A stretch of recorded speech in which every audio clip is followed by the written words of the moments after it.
Welcome to Pick a Struggle TV, the story behind the struggle. Today I am here with Lisa Montemayer, who has been through several struggles of her own, and she's here to share her journey with us today.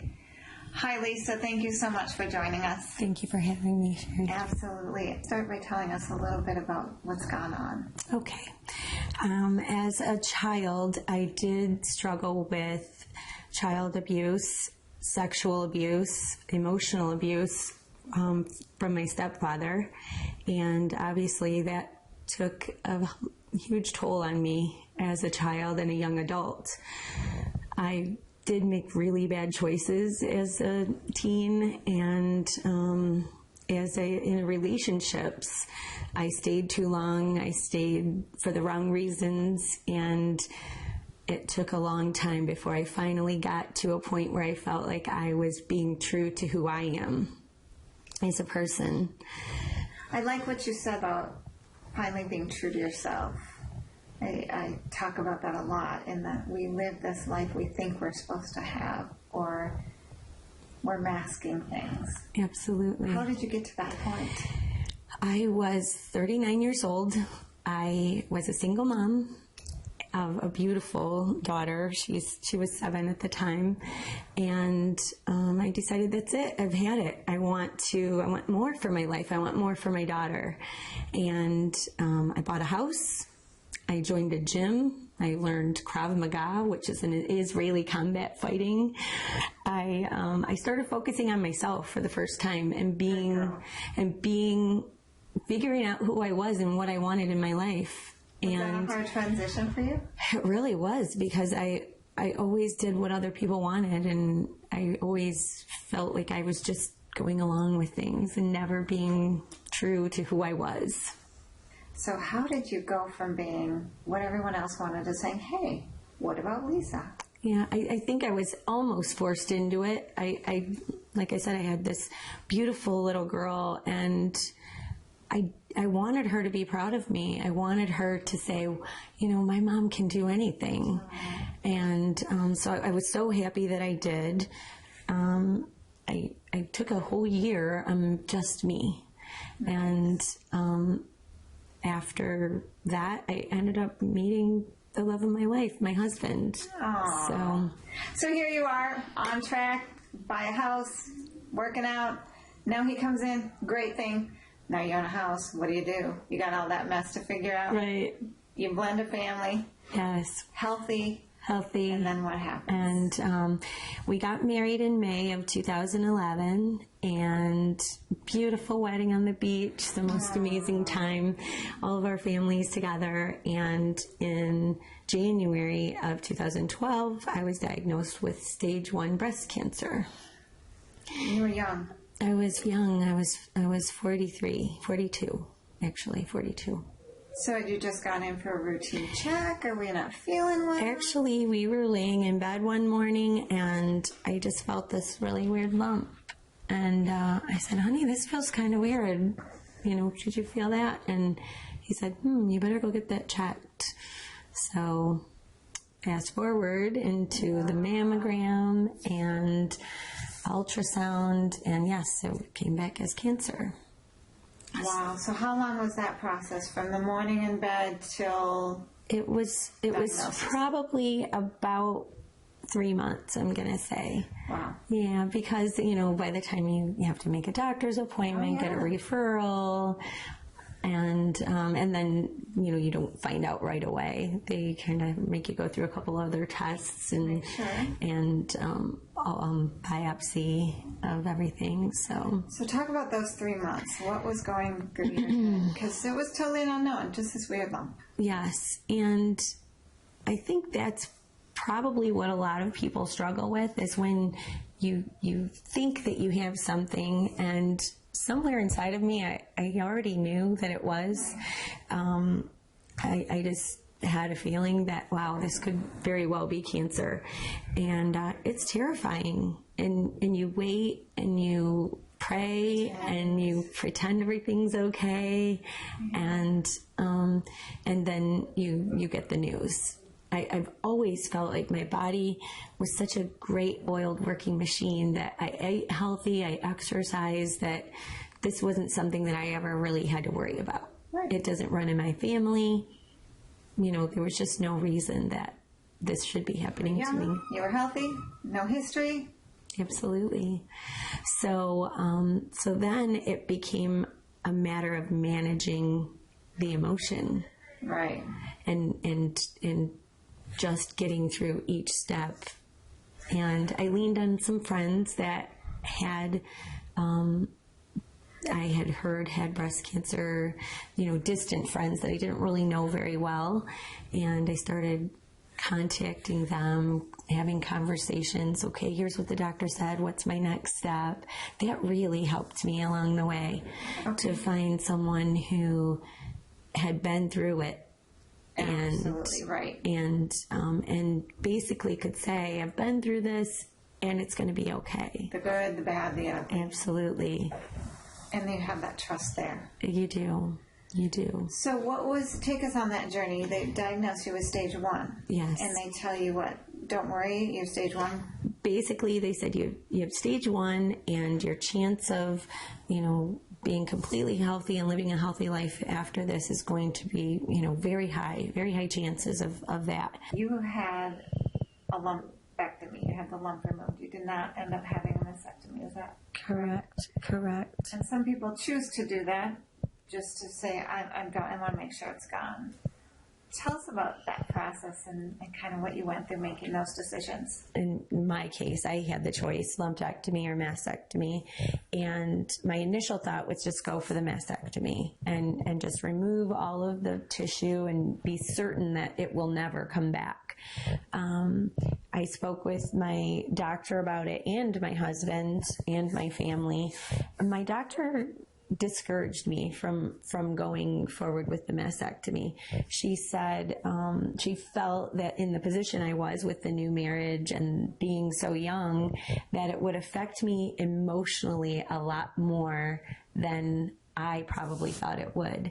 Okay. And that they felt that my course of action was so good that they felt that I would be able to survive that and get through it with as little emotional and physical pain as possible. Did she explain to you why she thought that would cause you more emotional, or did you just take that answer for what it was? No, well, she basically said that it's such a part of your femininity that most women do, you know, that do have it done, do actually struggle emotionally with that decision. Okay. Because it really does. And as little as mine was, I still did go through that a little bit of feeling unattractive and feeling, you know, basically scarred. I do have quite a big scar that was left behind. So more from the radiation than the surgery itself. Talk about that, the radiation. Sure. And, you know, what did that entail? I know I went through it with my dad. I know what it entailed for him. And it's not an easy process. It's not like you just go in and get a shot in your arm. Right.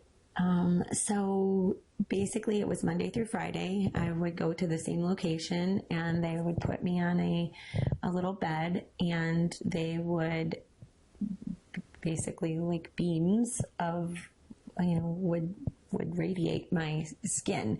And I had a little form that went around me. And so it would concentrate it to basically this side of my body. And it would, after a week or so, you start to get burned, like a sunburn. And you get really sore and, you know, putting your arm down or sweating or anything is kind of irritating. Yes. Oh, yeah. I had all kinds of special contraptions to try to make it less painful for driving or typing or anything that you did. Things you never even thought of. Things you don't think about, right? So, so after a while, it just was, the skin was pretty much gone and it was, you know, pretty rough, you know. And the thing that people don't realize about radiation is that it continues to work long after you've had the treatments. Okay. So even though my skin started to heal, the radiation was still working, so the tissue that was in there was dying, and so basically it created this huge divot or void in the skin. So am I thankful that that's all that I needed? Absolutely. But it did leave a little bit of a mark on me personally as far as feeling beautiful or, actually getting undressed in front of my husband, because you are now different and you have to get used to that and you have to feel comfortable in your own skin again. Luckily, like I said, he's a great person and it's a non-issue, and now it's just a part of me, Have you become okay with it now? I am. I actually am. It shows sometimes in my swimsuit or whatever, and someone made a comment about it one day, and I said, oh yeah, that's my little scarf from my journey, and it doesn't bother me like it did in the beginning, when it first happened. It was a lot more emotional, I think. Badge of honor now. Now, yes, absolutely. Yeah, that's great. So I go in and I have the first surgery to remove the cancer, and I had a wonderful surgeon that was very helpful and kind and just helped me through all the questions. My family, they were with me the whole time, so that was great. And they didn't get it all the first time. So we had to go back in for another surgery and try that again. So, of course, you're just thinking, is it spreading? What's happening? But luckily, the second time they got it all. And then I wasn't to the point, thank God, that I needed chemotherapy. Okay. So I did have to go in for radiation. Okay. So I went Monday through Friday, once a day for a treatment of radiation, and there were 33 total treatments. Oh my goodness. So did you get sick? I didn't get sick. I was extremely tired. Okay. I was exhausted and it was just emotionally, I think, draining for everyone. I worked full time still. I was not about to let this hold me down from anything. So I was active, and that was the things, didn't want him to see me sick. I didn't want my daughter to see me sick. I wanted to just keep going and, quite honestly, try to pretend that I wasn't affected by it. So, looking back at that time, do you think that was good for you to do it that way? Did it keep your mind off it? I think I put a lot more pressure on myself than I probably needed to. If I had a bad day, I should have just said I had a bad day. And that's what I would definitely tell someone else who asked me, just allow yourself to be human, right. and be real. It was a scary time for us. And I didn't want to admit my fear or my illness, really. I wanted to I'm having so much fun in my marriage and my life. I just want to keep going and not let this affect me. Right. So in some ways, I think it was good because it gave me the inner strength and the reason to push forward. But in other ways, I do think that it was a little harder on myself than I probably should have. Right. And how would your husband say that this affected the family, do you think? He was quite amazing the whole time. He had a really hard time talking about it. He has his own fears going on. Absolutely. His brand new wife is sick, and what if I lose her? And, he's thinking of all those things. Absolutely. So he really had a hard time talking about it. So we ended up not talking about it a whole lot together. Okay. We ended up, oh, you're having a bad day. Okay. That was kind of the extent of our conversations, because I think he was just so afraid. And in that process, during that time, he ended up losing his mom. So he really had a lot of fears. He lost someone very close to him. And then I'm sick. As I'm going through the process and I get through with all of the radiation, then I don't feel better. I feel really sick. And I got to the point, there were days that I couldn't even get out of bed. And I felt weak and miserable, and I didn't know why. Because everyone that I had talked to that said that they had gone through this said, yeah, you're really tired, but not to this extent. So I finally went to the doctor and said, something else is wrong with me. And come to find out I have an autoimmune disease as well. That you had not experienced earlier? No. This was brand new. Wow. Probably part of the treatments. Okay. When your body goes through, so much. I actually ended up having 3 surgeries within a short amount of time. Right. Then the radiation, all the stress involved, it really tears down your body. So what did that involve? I found out I had Hashimoto's, which is a somewhat common autoimmune disease that women do struggle from. And the more that I researched it, I couldn't believe how common it was. Okay. Not everyone has as severe symptoms as I had, but my symptoms were just stopped me in my tracks completely. So basically the doctor told me that I would my body would end up killing my thyroid, and so your body is attacking you. That's exactly what it is. It's an autoimmune, so your body attacks itself. It thinks that your thyroid, my thyroid in this case, is a foreign object, something that doesn't belong there, and that it needs to attack. Okay. So it's a scary feeling knowing that your body is attacking itself, and so I went to the doctor, and he basically said that, your thyroid's going to kill itself off, or your body's going to kill your thyroid off. Take this medication, and you will be on this for the rest of your life. We'll just keep increasing the dosage, and that's pretty much all we can do for you. Well, I didn't like that answer. That doesn't sound like much fun. It didn't sound like fun at all to me. So as I started doing my research, I found out if you eliminate gluten from your diet, it helps with a lot of things, actually, but specifically this Hashimoto's was very receptive to it. So I said, that's it. No more gluten. Easier said than done. Just boom that day. Boom that day. Easier said than done, because then I was scrambling for what am I going to eat today? Right. I'm starving, can't go out to eat. There was a lot of challenges with it. Now it's been 2 years, and it comes pretty easily to me. Well, now there's more options when you do go out. It's becoming more and more, common. So is that under control? Actually the Hashimoto's is completely under control. I went to the doctor, and she said my thyroid levels are perfect.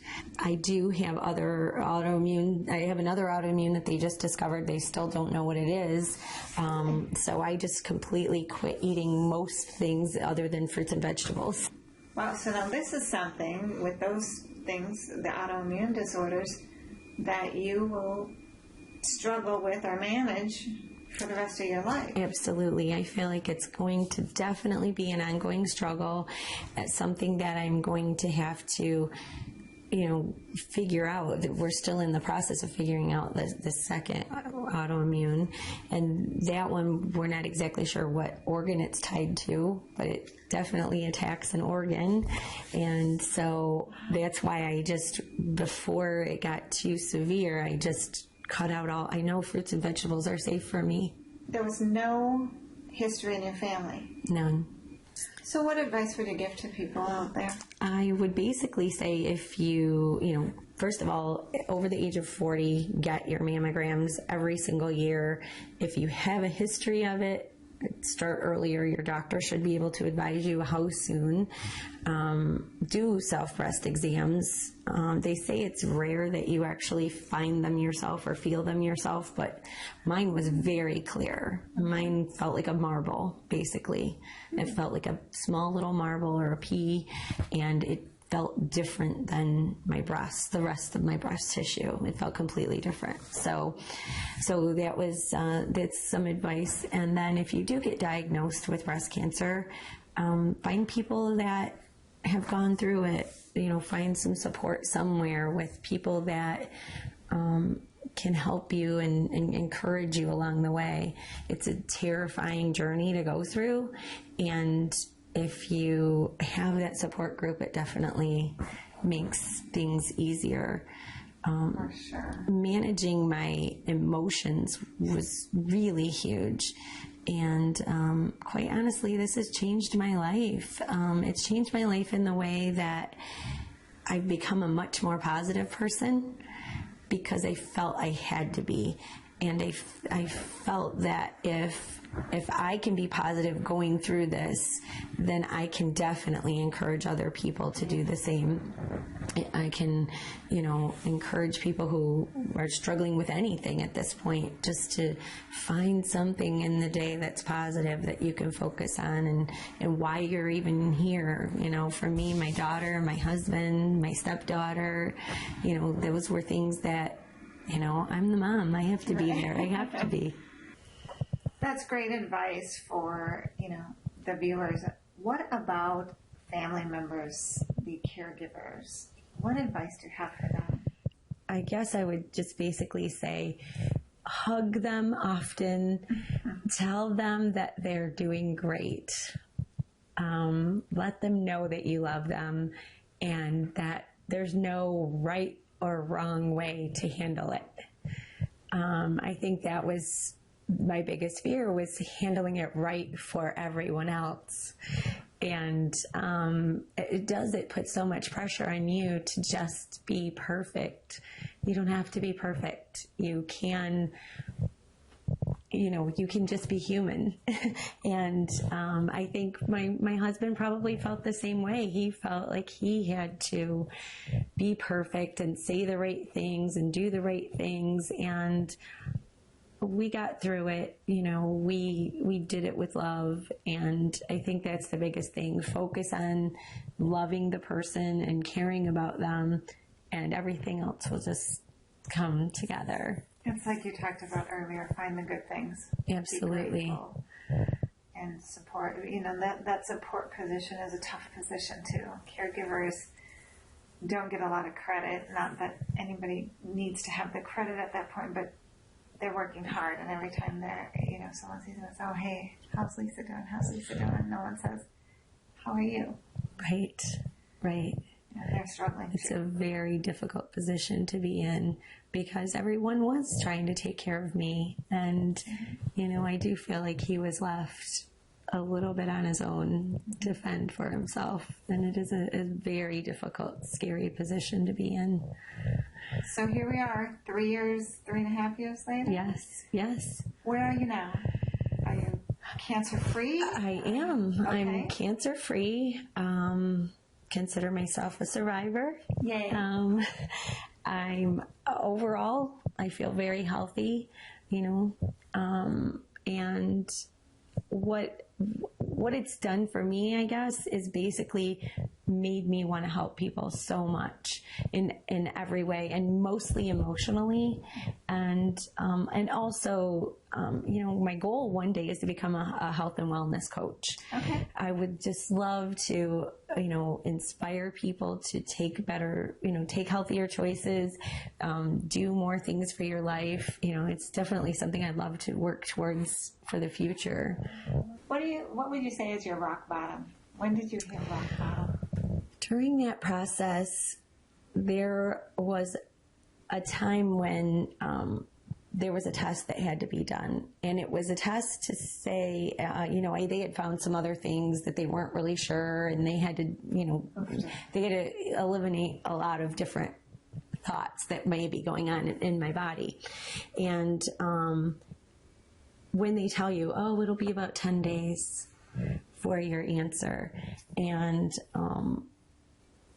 I was so scared and so emotional, and I wasn't in the right place to process any of it. I remember laying in bed with my daughter and literally sobbing, just nonstop sobbing, and feeling like she's too young for me to put this on her. but what am I supposed to do? Where am I supposed to go? Where do I find the comfort? And that's when I started listening to Tony Robbins and others to just try to find some way to just believe that I was going to be okay no matter what was thrown at me, right. And to find that inner strength. And from then, I just went forward and I started focusing on not myself now. And I definitely started focusing on who can I help today? And what can I do today that'll make a difference in someone else's life? And once I started doing that, the rest just became easy. It did. It was much easier focusing outside of what was going on inside the house and everything, that the pain and the fear. It was mostly the fear. Right. The fear of this could be it for me. You know, they found a spot on my liver. They found this. Because as they're doing these scans, of course they're checking everything. They check everything, and then it's 10 days before you hear anything. Oh, we found another little spot. We're going to do another test. And 10 days must feel like 10 months. It does. It feels forever. I just said, I got to make a change. I have to do something. I can't sit here and worry. I can't, think about the negative possibilities that could go from this point on. And so I just got up and I just started doing other things for other people. And, I'm on Facebook, and I started a new little Facebook page called Positively Lisa, where I just started posting different things about, health and energy and positivity and doing good things, basically. So that really helped me. Awesome. How did you help your daughter through it at that point? Because she must have had a really tough day that day. She absolutely did. She's quite an amazing little girl, and she's way more mature than she should be. Let's put it that way. But I just made promises to her, promises that I would never give up, promises that no matter what came our way, that we would figure it out, that we were never going to stop, that we were never going to give up. And that really is something that we do about everything now. Every little challenge that comes our way, and I'll just look at her and I'll remember our promise. So we just made a little promise to each other that no matter what, we'll figure it out. We don't know all the answers, but we'll get through it. And she's going to be one amazing woman when she grows up. I think so. Good for you. I think so. Thank you so much. Is there anything else that you would like to say to the viewers? My message to everyone is to just try your hardest to be positive. Try your hardest to find something in the day when you're struggling to be positive about. Whatever it is. If you have a little dog, you can be positive about the dog, or they or the cat, or whatever it is. For me, of course, it was my daughter and my husband and my stepdaughter getting through and being that person. So if you're struggling, find friends, find someone who can support you, and try to find something positive to pass on to someone else. It really does heal your soul. That's great advice. That's Thank so you. true. And, join the Pick a Struggle community. That's what we're all about. And, Lisa will be part of that community and can chime in on all these things as well. One last thing is, why do you think it's important to share your story? Oh, that's a good question. Well, if it can help anyone, if my little story about what happened to me and my family and how we survived it and making us a closer family because of it, if that can help someone else get an idea of how to move forward, that's what I'd like to do. And definitely I'm here for questions or support for anyone who's struggling with things. Wonderful. We have Lisa's contact information on the site, so feel free to take advantage of that. We appreciate that offer. And again, thanks so much for being here today. Thanks for having me. Thank you all for joining us on Pick a Struggle TV. We will be back with the next edition. And Lisa, thank you so much.